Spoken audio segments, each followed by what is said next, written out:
यहीं से आपको आगे की ओर परिवर्तन बढ़ते हुए दिखाई देंगे। मध्य पाषाण काल, अगर टाइम पीरियड इसका हम लोग देखते हैं तो 10,000 से 8,000 BC तक हम लोग इसको देखेंगे। लेकिन अगर आप लोगों को याद है तो पिछले वीडियो में हमने बताया था मतलब कि प्रस्तुत युग का विभाजन किसने किया था, तो जॉन लुबाक द्वारा किया गया था। और इसमें हम लोग देखेंगे तो उन्होंने इसको 2 भागों में बांटा हुआ था। तो प्रस्तुत युग का क्या थोड़ा सा हम लोग समझ लेते हैं।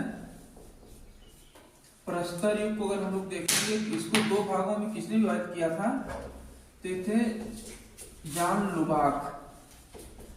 इनका कहीं कहीं नाम लुबाक भी करके आ जाता है, लुबाक भी कहीं कहीं आपको मिलेगा क्वेश्चन में। तो इन्होंने इसको 2 भागों में बांटा हुआ था। किसमें, एक तो आपका हो जाता है क्या पूरा पाषाण काल, दूसरा था आपका क्या नव पाषाण काल। लेकिन हम लोग देखेंगे इसके टाइम पीरियड का अगर बात करते हैं तो आपका हो जाता है कि 5 लाख से 50,000 तक। कहां तक आ जाएगा, 50,000 तक आ जाएगा, नहीं 10,000। और ये आपका नौ पाषाण काल जो हो जाता है आपका 8,000 से 6,000 BC तक होगा। तो अब इसके बीच में अगर हम लोग देखते हैं 8,000, 6,000 और 10,000, यहाँ पर 200 साल का आपको गैप मिल रहा है। तो इसी को हम लोग एक दूसरा नाम दिया गया, इसी को क्या दिया गया आपका नाम दूसरा, जो 200 साल का गैप है इसी को हम लोग कहते हैं मध्य पाषाण काल। यानी कि जो 200 साल का आपको गैप दिखाई दे रहा है इसी को कहा गया, बाद में कुछ विद्वानों द्वारा इसको क्या गया, इसको संक्रमण काल कहा गया। संक्रमण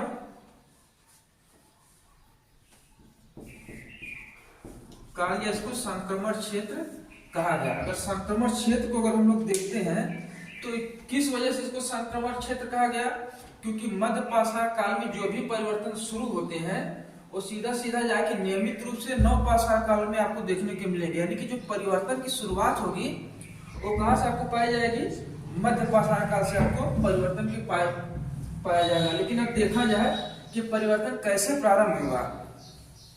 अब पहले हम लोग देखते थे कि वहां पर पूरा पाषाण काल में औजार बड़े बड़े होते थे, लेकिन मध्य पाषाण काल में आएंगे तो यहाँ पर हम लोग देखेंगे कि औजारों की जो बनावट हो गई काफी छोटी होने लगी। और मेन इसका इफेक्ट जो पड़ेगा यहाँ जलवायु परिवर्तन पर पड़ेगा, क्योंकि 5 लाख साल से हम लोग देखेंगे तो 10,000 BC तक आते आते यहाँ पर जलवायु में काफी परिवर्तन आपको देखने के लिए मिलेगा। तो अब क्या यहाँ पर हम लोग देखेंगे कि जब मध्य पाषाण काल में हम लोग आएंगे तो यहाँ की जलवायु जो क्या होने लगती है कि जलवायु शुष्क होने लगती है। क्या होने लगती है, जलवायु शुष्क होने लगेगी। जब यहाँ पर जलवायु शुष्क होने लगेगी तो तापमान में ऑटोमेटिक वृद्धि होने लगेगी। तो क्या हो जाएगा, जब जलवायु शुष्क होगी तो तापमान में हम लोग यहाँ पर क्या देखेंगे, वृद्धि आपको यहाँ पर मिलने लगेगी। जब तापमान में वृद्धि होगी, गर्म हवा बनेगी और वाष्पीकरण जब होने लगेगा तो यहाँ से हम लोग देखेंगे कि यहाँ जब तापमान बढ़ेगा तो यहाँ से वर्षा की मात्रा में भी वृद्धि होने लगेगी। क्या हो जाएगा, इसका अगला पॉइंट हो जाएगा आपका क्या,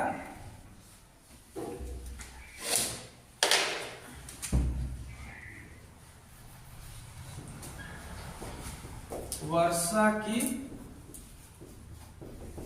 मात्रा में वृद्धि हम लोग देखेंगे। ठीक है, जब वर्षा की मात्रा में हम लोग वृद्धि देखने लगते हैं तो अब जब वर्षा में ज्यादा वृद्धि होगी तो क्या इफेक्ट पड़ेगा यहाँ पर्यावरण में। एक तो क्या, जीव जंतु पेड़ पौधे वनस्पतियां ज्यादा पाई जाएंगी। क्या हो जाएगा, जब वर्षा की मात्रा बढ़ेगी तो पेड़ पौधे आपके हो गए, जीव जंतु हो गए और अनेक प्रकार की वनस्पतियां, अनेक प्रकार की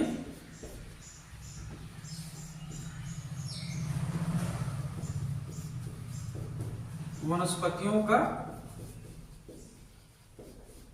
विकास पाया जाएगा। ठीक है, तो समझ में आया। यानी कि जब जलवायु शुष्क होने लगी, इस समय आते आते 10,000 BC तक से आ जाएगी, तो यहाँ पर देखेंगे तापमान में भी वृद्धि होने लगी। जब तापमान में वृद्धि होगी तो मानसून बनेगा, वर्षा होगी।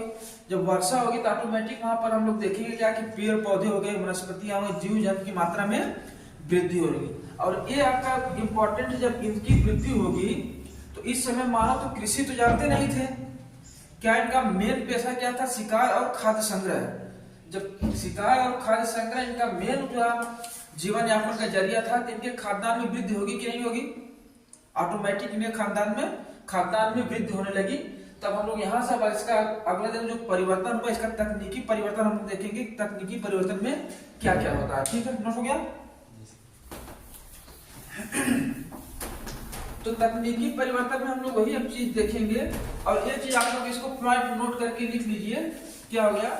इसका अगर दूसरा नाम पूछ देता है, मध्य पसार का दूसरा नाम पूछता है, इसको क्या कहते हैं? हीलोसीन युग।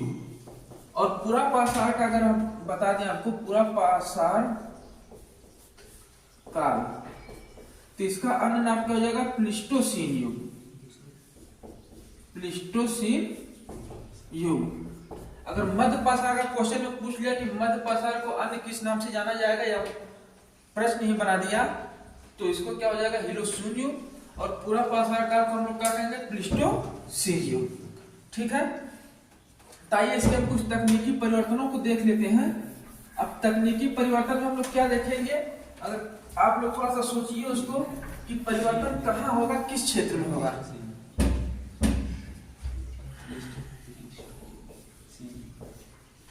तकनीकी परिवर्तन, ठीक है। तब थोड़ा सा आप लोग सोचने का प्रयास करिए कि ये परिवर्तन, तकनीकी परिवर्तन होगा, किन क्षेत्रों में आएगा। कुछ आइडिया है आप लोगों को? ये जो परिवर्तन आपको देखने के लिए मिलेगा, उपकरणों के परिप्रेक्ष्य मिलेगा, क्योंकि पूरा पाषाण काल में हम लोग देखते हैं क्या उसमें विशेषता थी, उसके उपकरणों की। क्रोध से लेके हम देखेंगे ब्लेड संस्कृति तक, तो बड़े उपकरणों से थोड़ा सा छोटे छोटे उपकरणों में इनका विकास होने लगा। लेकिन अब यहाँ पर देखेंगे तकनीकी परिवर्तन यहाँ पर होने लगा, यानी कि यहाँ के उपकरण और भी छोटे, उससे भी छोटे होने लगेंगे, जिससे उनको शिकार करने में काफी मदद होगी। तो देखेंगे पूरा पाषाण काल में जो औजार बनते थे, किस टाइप के पत्थर के होते थे? कल आपको बताए थे। अगर इनके पत्थरों को देख लिया जाए तो एक क्या था आपका? क्वार्टजाइट। तो इसी में अब आगे देखेंगे और प्रकार के पत्थर मिलना प्रारंभ होंगे। कौन कौन से? जस्पर, गूर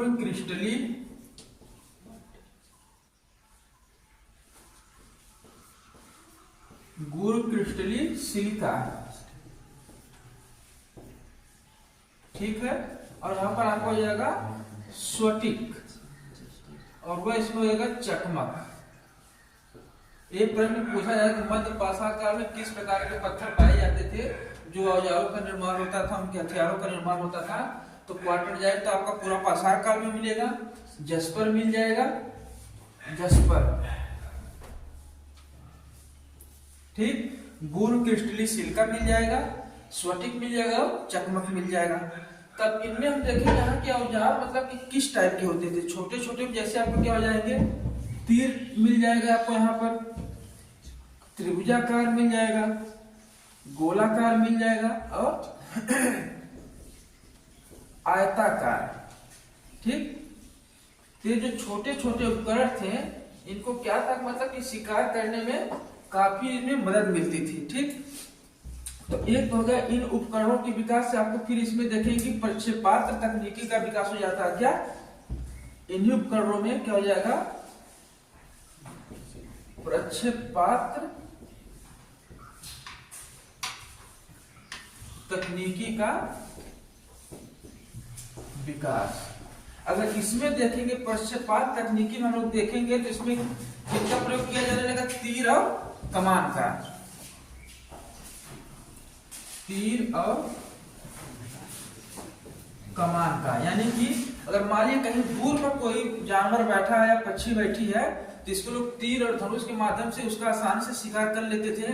और ये जो इस प्रकार के उपकरण जो होते थे, जो छोटे छोटे, तो दूर से मतलब कि इसको खींच के मार देते थे, जिससे उनको शिकार किया जा सका। यानी कि सबसे इसमें तकनीकी परिवर्तन में सबसे पहला क्या आ गया आपका, ये लघु उपकरण। इसको ऊपर आप लिख लीजिएगा,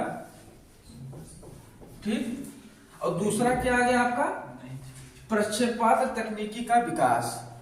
और तीसरे में हम लोग क्या देखेंगे, मछली पकड़ने की विधि।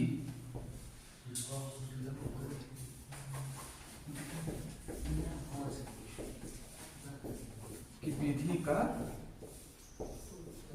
ज्ञान। तो इसमें हम लोग देखें कि जो वहां पे नदियां थी, तालाब थे, जो आसपास के छोटे बहुत समुद्र थे, तो वहां पर इन लोगों को मछली पकड़ने की विधि का भी आपको क्या हो जाएगा, ज्ञान हो जाएगा, जिससे क्या इनकी खाद्यान्न की आपूर्ति में एक और संग्रह किया जा सके, जिससे उनका ज्यादा समय तक इसकी निर्भरता बनी रहे। ठीक है, यहां तक हो गया। अब इसको हम लोग जैसे हम लोग वहां देखे थे पूरा पासार का, जब हम सिलेबस डिस्कस कर रहे थे तो इसमें आप लोगों को क्या बताए थे, इसको हम लोग इसको क्या होगा, इसके परिवर्तनों को जोड़ते हुए हम लोग देखेंगे, तो इससे आप लोगों को याद करने में या समझने में आप लोगों को कितना बहुत ज्यादा सहायता मिलेगी। अब इस परिवर्तनों को हम लोगों को जोड़ना आपको सिखाते हैं कैसे। अब मान लीजिए अर्थव्यवस्था हम ले लेते हैं, ठीक है। अर्थव्यवस्था तो किन किन चीजों पर हम लोग चर्चा करेंगे, एक तो राजनीतिक करेंगे, उसके एक सामाजिक, एक आर्थिक और एक सांस्कृतिक। तो आर्थिक में लोग अर्थव्यवस्था पर देखेंगे, तो अर्थव्यवस्था में मेन क्या होता है, एक तो कृषि पाई जाए, इस समय कृषि नहीं पाई गई। मुद्रा पाया जाए, जिसको मतलब इसकी अर्थव्यवस्था पर पाउडर ये भी नहीं पाया जाता। लेकिन फिर हम यहाँ पर अर्थव्यवस्था की कैसी बात करेंगे, क्योंकि ये शुरुआती चरण है पाषाण काल में, ये शुरुआती चरण यहाँ पर हम देखेंगे, यहाँ पर अगर जो उनकी प्रवृत्ति थी या जो मेन व्यवसाय था, क्या था उनका, क्या था, आखेटा क्या, शिकार, या आपको हमेशा चलेगा शिकार एवं खाद्य संग्रह।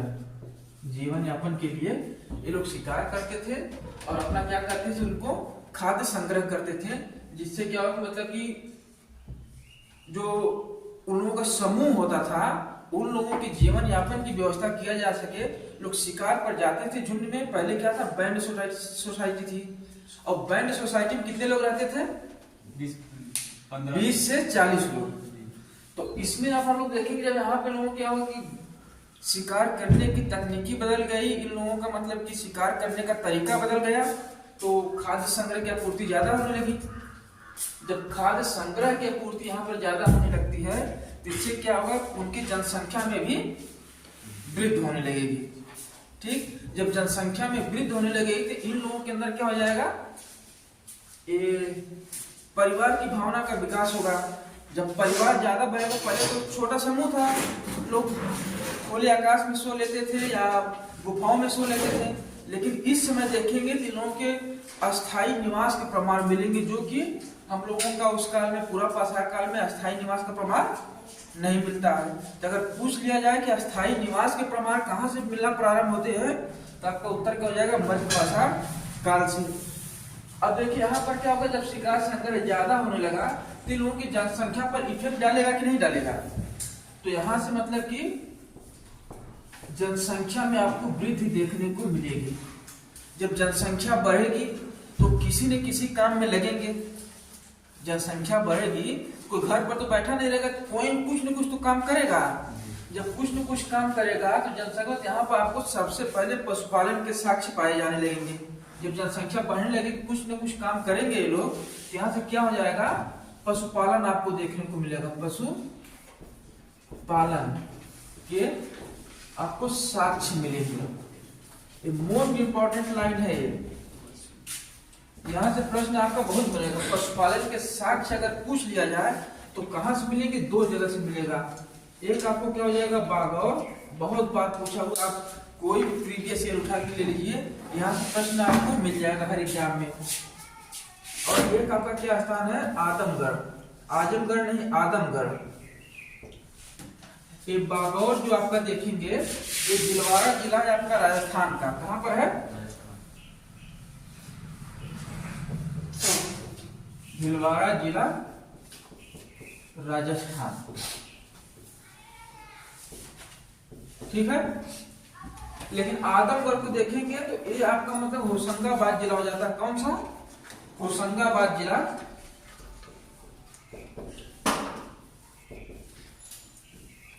कहां पर है? एमपी में, मध्य प्रदेश। ठीक, यहां तक समझ में आया। अब पशुपालन हो गया, लेकिन देखेंगे कि यहाँ पर मतलब कि नियमित रूप से सब कहां शुरू होंगे? नवपाषाण काल में, लेकिन इनकी एक शुरुआत हो रही है। अब जैसे ये इसके मध्यपाषाण के लास्ट एकदम काल में देखेंगे, लास्ट समय में तीनों की आग की जानकारी हो जाती है, लेकिन उनके प्रयोग करने के बारे में उन लोगों को कब पता चलेगा? इसका प्रयोग, आग का प्रयोग कब होगा? नवपाषाण काल में। तो यहाँ से आप लोग देखेंगे आज कृषि के भी साक्ष्य मिलते हैं, लेकिन कृषि नियमित रूप से नवपाषाण काल में आपको शुरू हो जाएगी। यहाँ से बस आपको जंगली अनाजों के साक्ष्य मिलते हैं। तो कृषि अगर देखा जाए, यहाँ पर कृषि के भी साक्ष्य मिलेंगे, लेकिन जौ, गेहूं, चावल के साक्ष्य आपके यहाँ पर नहीं पाए जाएंगे। ये सब आपके नवपाषाण काल में चले जाएंगे। जो परिवर्तन होगा नवपाषाण काल में, यहाँ पर कि जंगली अनाजों के साक्ष्य मिलते हैं।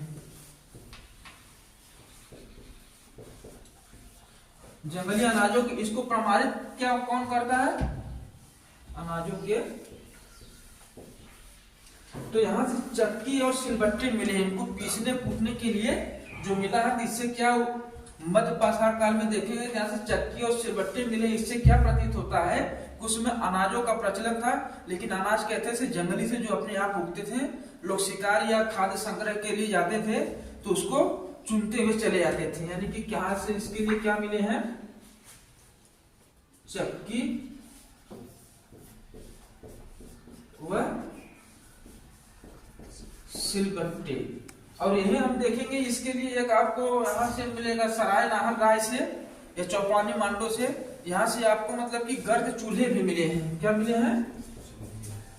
गर्द चूल्हे। ठीक है, यहाँ तक कंप्लीट है। आइए हम उसका अगला देखते हैं, सामाजिक प्रभाव देख लेते हैं। समाज पर क्या प्रभाव पड़ रहा था इस समय।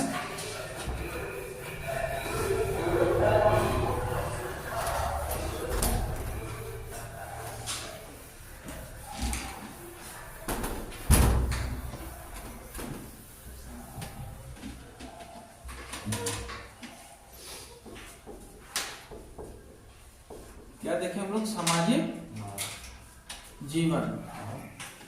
पुरापाषाण काल में कैसा समाज था? पुरापाषाण काल में कैसा समाज था? यहाँ पर बैंड सोसाइटी, यानी कि इन लोगों को किसी चीज का ज्ञान नहीं था। समाज में क्या था? बैंड सोसाइटी थी। ठीक, लेकिन हम लोग मध्यपाषाण काल में आ जाएंगे, खाद्यान्न की आपूर्ति बढ़ेगी, जिसके अंदर उन लोगों के लिए परिवार की भावना का विकास होगा। खाद्यान्न की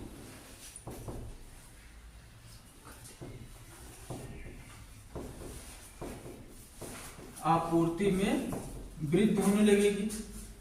ये वृद्धि कैसे हो रही है? क्योंकि इस समय जलवायु शुष्क हो रही है, तापमान बढ़ रहा है, वर्षा की मात्रा बढ़ने लगी।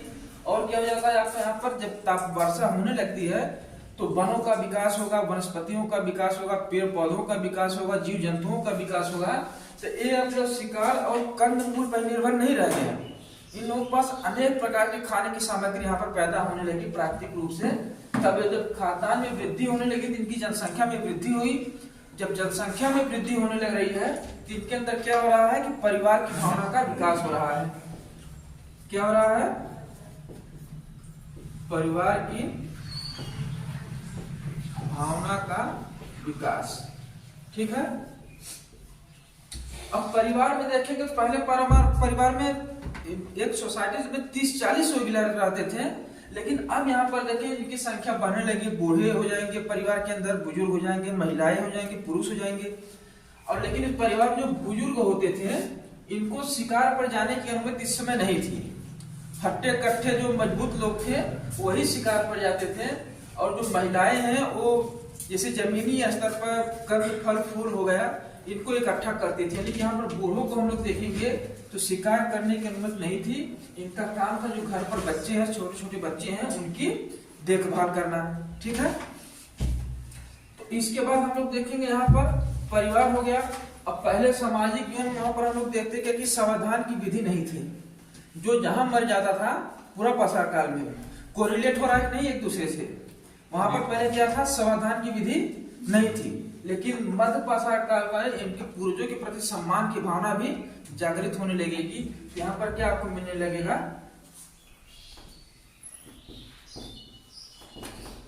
समाधान की विधि का विकास होगा। ये आपका सामाजिक में भी आ जाएगा और ये आपका सांस्कृतिक में जाएगी। मृतक संस्कार विधि का ये लोग प्रयोग करने लगे। पहले क्या होता था, कोई किसी की मृत्यु हो जाती थी तो खुले स्थान में या कहीं दूर इसको फेंक देते थे। लेकिन अब क्या होगा, इनका प्रॉपर तरीके से इनको गड्ढे खोद पे उसके बॉडी को रख के उत्तर और दक्षिण की दिशा में, और इसमें कुछ खाने की सामग्री भी रख दिया जाता था। क्या इनका फिर मानना क्या हो गया, ये पुनर्जन्म में भी विश्वास करने लगे। इससे जो बॉडी होती थी उसको जो दफनाया जाता था तो उसमें उसकी आवश्यकता की वस्तुओं को भी रखा जाता था। इससे क्या प्रतीत होता है, उनके मन में या उनके विचार में पुनर्जन्म की भावना का भी विकास हो गया था। ठीक है, आइए ये तो आपका सामाजिक जीवन में हो गया। इसमें हम इसका सांस्कृतिक रूप भी देख लेते हैं।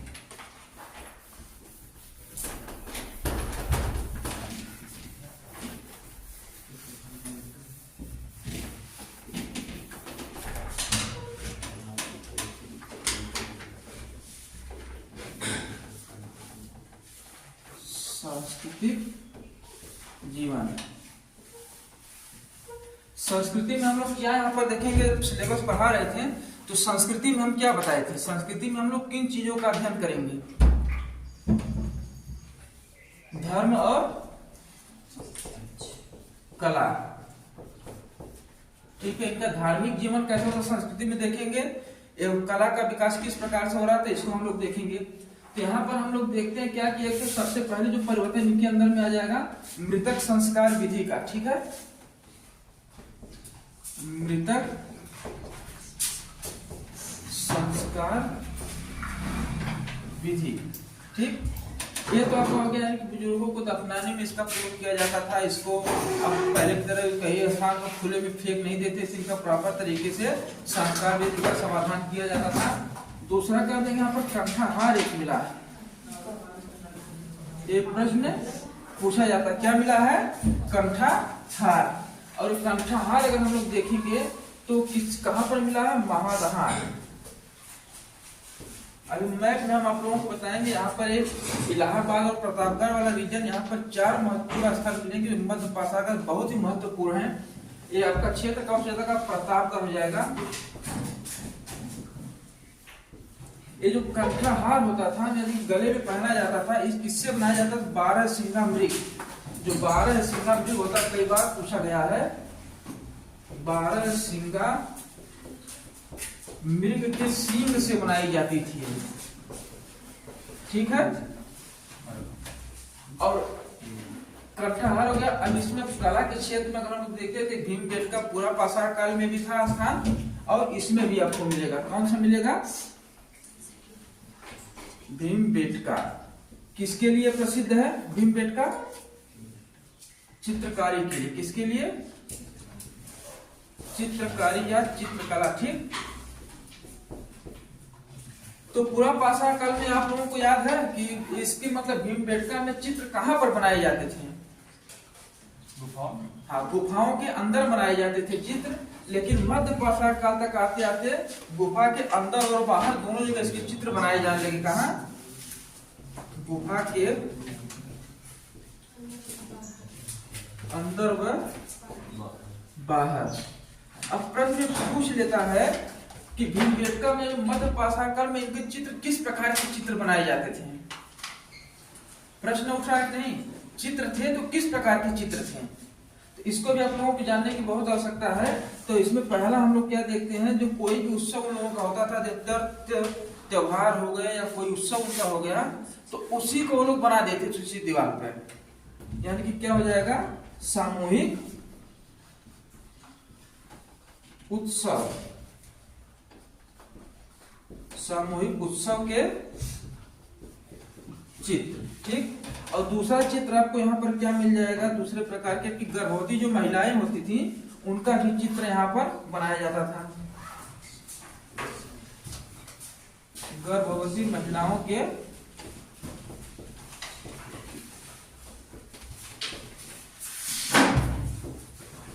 ठीक।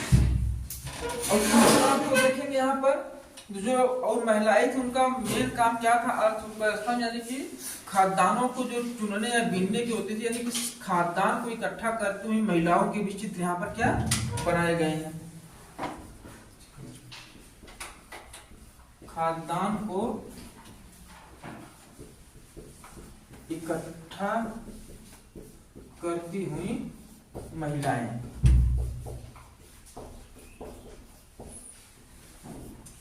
अब आप लोग कहेंगे यहाँ पर तो उत्साह हो गए चित्र महिलाओं, लेकिन पुरुषों की बात तो इसमें गुफा में की नहीं जा रही है। पुरुषों का भी चित्र एक मिलता है। पुरुष क्या थे, जंगलों में क्या करने जाते थे, शिकार करने जाते थे। ठीक, तो पुरुषों के शिकार करते हुए यहाँ पर धुंधले चित्र मिले हैं। क्या मिले, पुरुषों के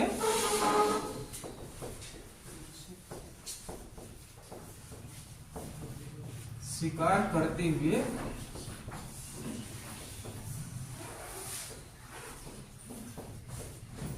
धुंधले चित्र। हो गया इतना, आप लोग इसको नोट कर लीजिए। अब इसका एक और चीज बता रहा, कुछ महत्वपूर्ण स्थल है, 4-5 स्थल है जो प्रश्न बनता है यहाँ से, उसको हम लोग कर लेते हैं। अब कल हम लोग आउटलाइन मैप के बारे में बात किए थे, कल जो मानचित्र द्वारा करवाए थे, तो कितने लोगों ने लिया उसको, तो उसको आप लोग ले लीजिए, नहीं तो ऐसे फिर समझ में आएगा नहीं। अब क्योंकि इसमें इतना फैक्चुअल चीजें हैं, आप लोग रटते रटते परेशान होंगे, फिर कहेंगे कि समझ में नहीं आ रहा है। लेकिन आउटलाइन मैप आप लोगों के पास रहेगा, तो एक एक पेज में आप मेन स्थलों को आप उसको नोटिफाई कर लेंगे, तो उससे बाद क्या हो जाएगा कि आप लोग 5 मिनट रिवीजन में लगेगा, 5 मिनट में आप पूरा पेज को रिवीजन कर जाएंगे। अगर वैसे देखेंगे पढ़ेंगे तो आप लोग समझ में ही नहीं आएगा। तो इसलिए आप लोग मैप के द्वारा जितना आसानी से कर ले जाएंगे, उसे रट के या समझ के करने में थोड़ा सा मुश्किल होगी। ठीक है,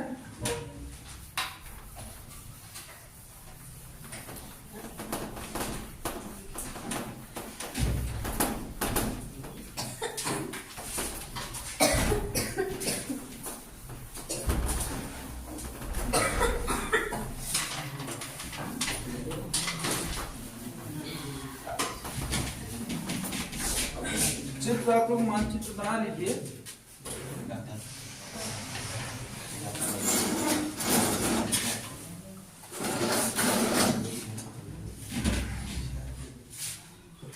ठीक है, तो इसमें हम लोग 3-4 प्लेसेस हैं, उसको हम लोग देख लेंगे। एक तो आपका सबसे पहला स्थान क्या जाएगा, राजस्थान में क्या है, बागौर। क्या है,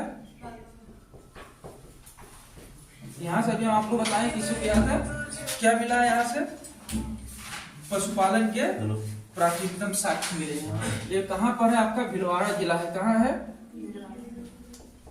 राजस्थान का भीलवाड़ा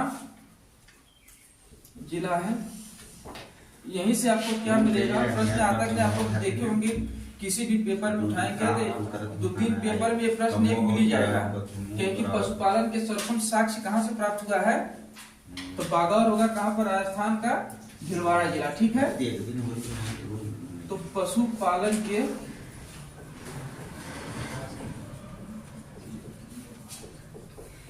प्राचीनतम साक्ष्य। ठीक, और यहां से आपको कृषि के भी साक्ष्य मिलते हैं,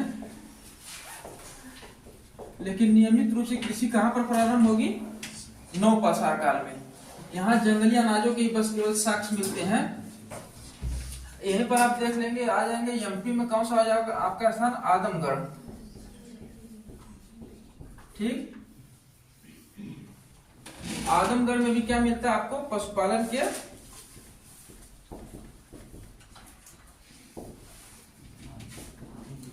आदमगढ़ कहाँ है, मध्य प्रदेश में। कहाँ पर है, अगर जिला पूछ ले, जिला भी पूछा हुआ है प्रश्न में, इसका जिला भी पूछा हुआ, तो जिला भी आप लोग नोट कर लीजिए, क्या हो जाएगा, होशंगाबाद। होशंगाबाद जिला भी इसका पूछा हुआ है, तो जिला इसका क्या हो जाएगा, क्वेश्चन का बार आ जाएगा। एक और आपको यहाँ पर मिल जाता है, गुजरात में कौन सा क्षेत्र है? लंघनाज। कौन सा है? लंघनाज। लंघनाज पूछा जाए लोगों से कहां पर है, तो गुजरात में है। ठीक है। और यहाँ पर आपको उत्तर प्रदेश में लोग देखेंगे, यहाँ पर 4 स्थान आप लोगों को देखने के लिए मिलेगा। यहीं पर प्रतापगढ़ इलाहा वाला क्षेत्र है, बेलन घाटी वाला, कल आपको बताया था ना बेलन घाटी। तो यहाँ पर लंघनाज में हम लोग देख लेते हैं, तो यहाँ पर क्या मिला है? 14 मानव कंकाल मिले हैं। क्या मिले हैं? ठीक। और इसमें और चीज और मिला है, इसमें 8 गर्त चूल्हे मिले हैं। क्या मिले हैं? गर्त चूल्हे का मतलब आप लोग समझ रहे हैं? गर्त चूल्हे का मतलब समझ रहे हैं? जमीन, हाँ, जमीन पे चूल्हा। जैसे ये आपकी जमीन है, इसी में गड्ढे खोज के इसको चूल्हे की तरह यूज किया जाता था। ये जमीन हो गई, समतल जमीन हो गई, इसको लोग खोद लेते थे छोटे छोटे औजारों से या बड़े औजार उसमें मिलने लगे, तो उसको खोद के एक चूल्हा बना लेते थे। उसी में अपना एक तरह से कहे कि आग की खोज तो हुई नहीं थी, आग की खोज इसके मध्य पाषाण काल के लास्ट समय में होगी, अंतिम समय में होगी, लेकिन उसका प्रयोग नहीं जानते, बस खोज जानते थे। लेकिन गर्त चूल्हे का क्या होगा कि लोग धूप में रख के पानी गर्म करके अपना कुछ उसी पर पका के जंगली अनाज या जंगली जानवर जो होते थे उन्हीं का मांस का सेवन लोग ये लोग करते थे। ठीक। और यहाँ पे स्तंभ गर्त भी मिले हैं और मृदभांड मिला है। सबसे महत्वपूर्ण, सबसे पहले मृदभांड कहाँ मिला? आपका लंघनाज में।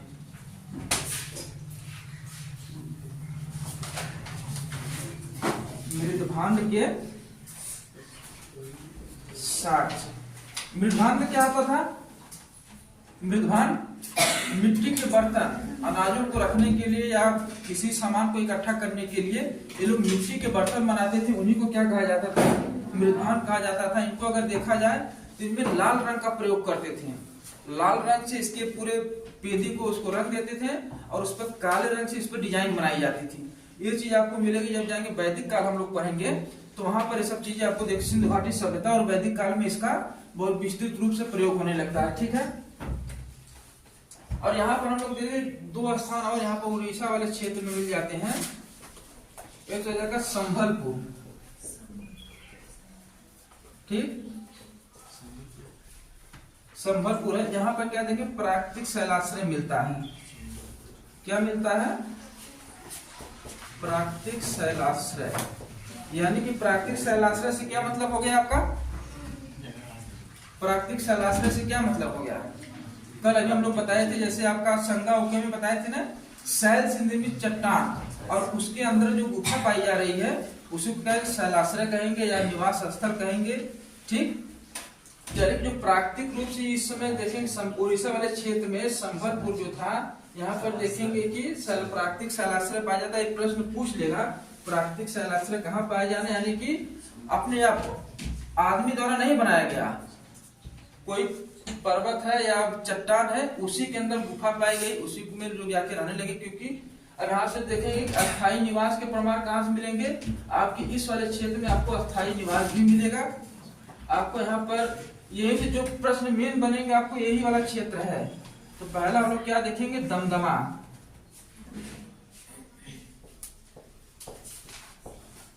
ये सब इलाहाबाद और प्रतापगढ़ में ही पढ़ेंगे, प्रतापगढ़ वाला सब क्षेत्र है। दमदमा में देखेंगे तो 41 नर कंकाल मिलेंगे। कितने मिलेंगे?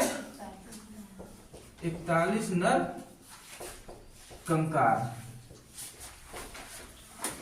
और जो 41 नर कंकाल मिले हैं, इसमें एक कब्र में 3 मानव कंकाल मिले हैं। यही प्रश्न पूछता है, एक कब्र से 3 मानव कंकाल कहां से प्राप्त हुए हैं? तो एक कब्र से इसमें कितने मिले हैं?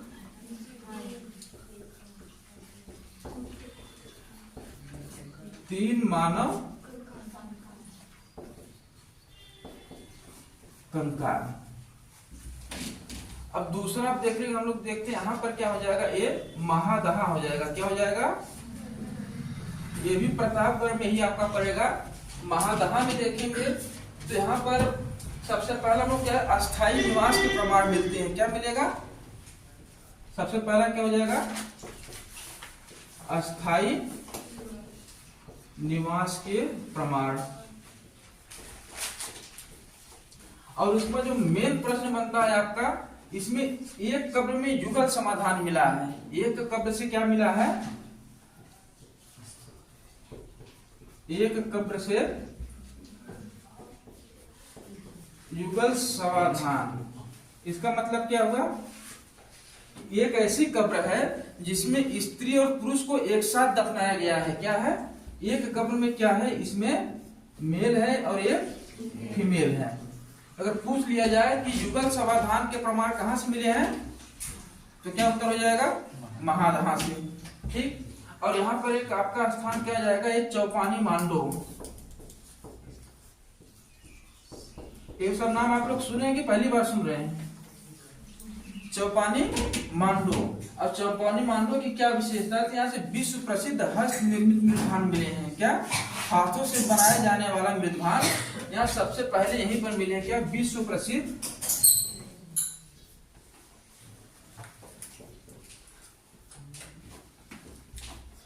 हस्त निर्मित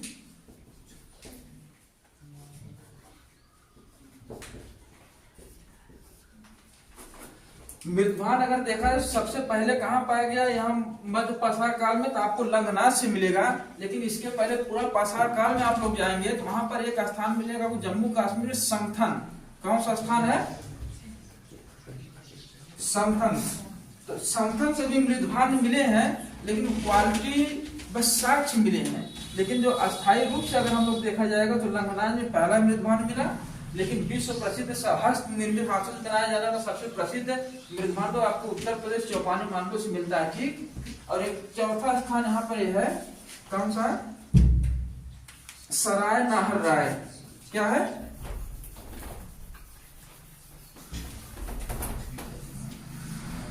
ये वाला क्या स्थान आपका हो जाएगा? सराय नाहर राय। ये भी कहा? प्रतापगढ़ में ही है। तो इसमें अगर इसकी विशेषता अगर हम लोग देखते हैं तो यहां से आपको सबसे पहले क्या मिल जाएगा? 37 मानव कंकाल मिलेंगे। ठीक। क्या होगा? 37 मानव कंकाल। और ये 37 मानव कंकाल है, इनमें से एक कब्र से 4 मानव कंकाल मिले हैं। क्या मिला है? एक कब्र से 4 मानव कंकाल। तो पूछ लिया जाए, अगर पूछ ले एक कब्र से 3 मानव कंकाल कहां से मिले हैं, तो दमदमा से। और युगल समाधान कहां से मिला है, तो महादहा से। और एक कब्र से 4 मानव कंकाल कहां से मिले हैं, सराय नाहर राय। यहीं से आपका प्रश्न बनता है यहाँ से।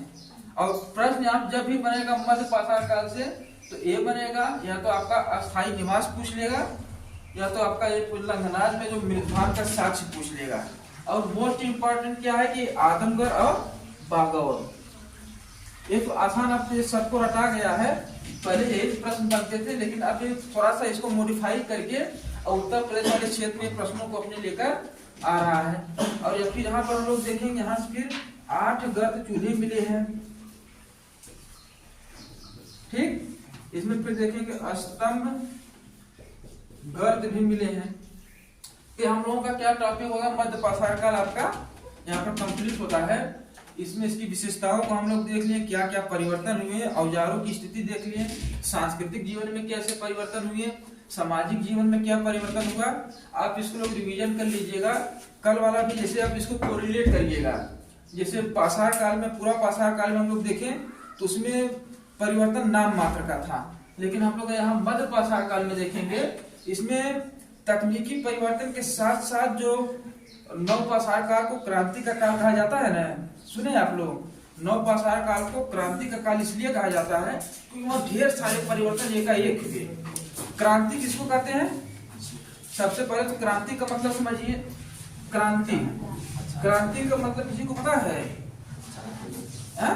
एकाएक परिवर्तन। हाँ, द्रुत परिवर्तन, एकाएक परिवर्तन। तो नव पाषाण काल को एकाएक परिवर्तन का काल मतलब कुछ विद्वान कहते हैं, लेकिन ऐसा नहीं है। परिवर्तन का काल आपको मध्य पाषाण काल से शुरू होता है। 200 साल परिवर्तन यहाँ चलता है। उसके बाद 8000 BC से हम लोग देखेंगे 6000 BC के बीच नवपाषाण काल का भी परिवर्तन कहता है, लेकिन कुछ विद्वानों का मानना है कि इसे क्रांति का काल भी कहा जा सकता है।